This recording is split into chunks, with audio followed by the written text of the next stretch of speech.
Hi folks, this is Dan Zorn, Superintendent of the Longview Public Schools here for, this week's Superintendent Story Time. Our book today is called A Gold Star for Zog. It's written by Julia Donaldson and Axel Scheffler.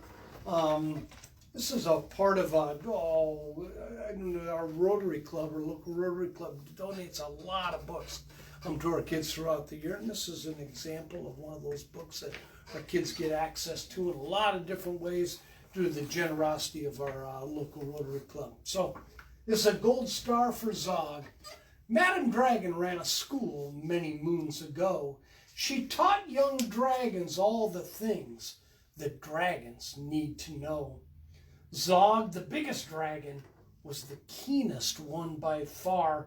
He tried his hardest every day to win a golden star.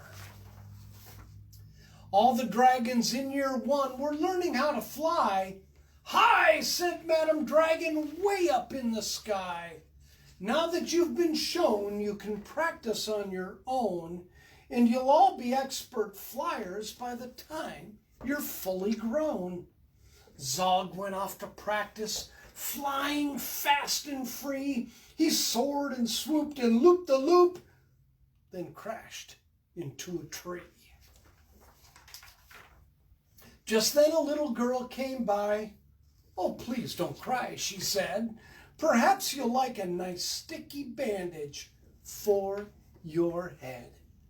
"What a good idea," said Zog. Then up and off he flew, his band-aid gleaming pinkly as he zigzagged through the blue.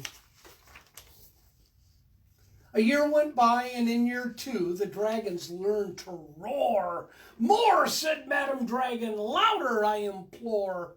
Now that you've been shown you can practice on your own, and you'll all be champion roarers by the time you're fully grown." Zog went off to practice. He roared with fearsome force. He kept it up for hours on end, but then his throat grew hoarse. Just then the girl came by again. She said, "What rotten luck! Perhaps you'd like a nice, soothing peppermint to suck." "Well, what a good idea," said Zog. Then up and off he flew. In breathing fumes of peppermint, he zigzagged through the blue. As a year went by, and in year three, the dragons learned to blow. "No," said Madam Dragon, "breathe out fire, not snow. Now that you've been shown you can practice on your own, and you'll all be breathing bonfires by the time you're fully grown." Zog went off to practice. He blew with all his might. He twirled around in triumph, and his wingtip caught a light. Just then the girl came by again. She said, "Oh, you poor old thing. Perhaps you'd like a nice stretchy bandage for your wing." "What a good idea," said Zog. Then up and off he flew, his bandage flapping wildly as he zigzagged through the blue. All the year four dragons were learning, can you guess? "Yes," said Madam Dragon, "how to capture a princess. Now that you've been shown you can practice on your own, you'll need to capture hundreds by the time you're fully grown." Zog went off to practice. He tried and tried and tried, but he simply couldn't manage. "I'm no good at this," he cried. "I'll never win a golden star." Just then he saw the girl. "Perhaps," she said, "you'd like to capture me. I'm Princess Pearl." "What a good idea," said Zog. Then up and off they flew, the princess gripping tightly as they zigzagged through the blue. "Ah," said Madam Dragon, "our first princess so far.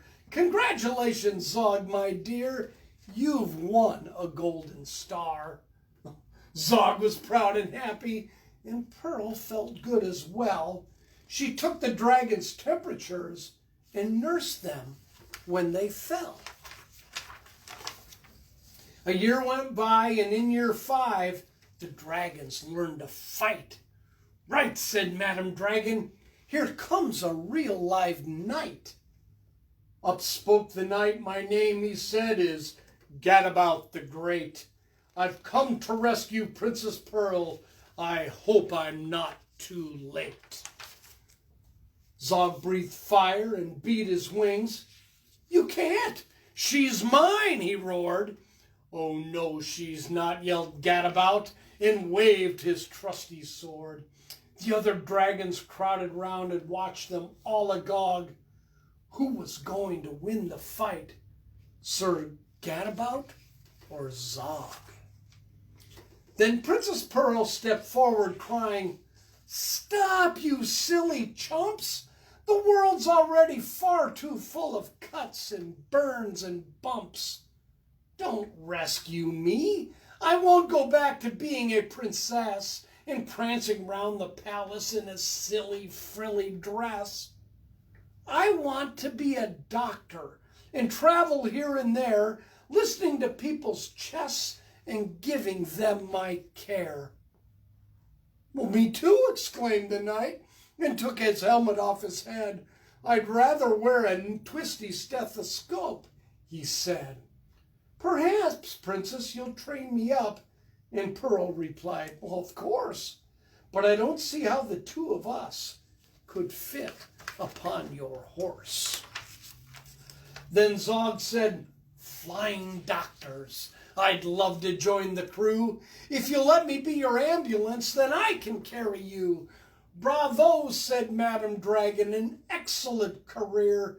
And all the 5-year dragons gave a loud, resounding cheer. Then Madam Dragon told the horse, I really hope you'll stay. I'll let you be my pupil's pet and feed you lots of hay. What a good idea, said Zog. Then up and off he flew, the flying doctors waving as they zigzagged through the blue. There you have it. Isn't that great?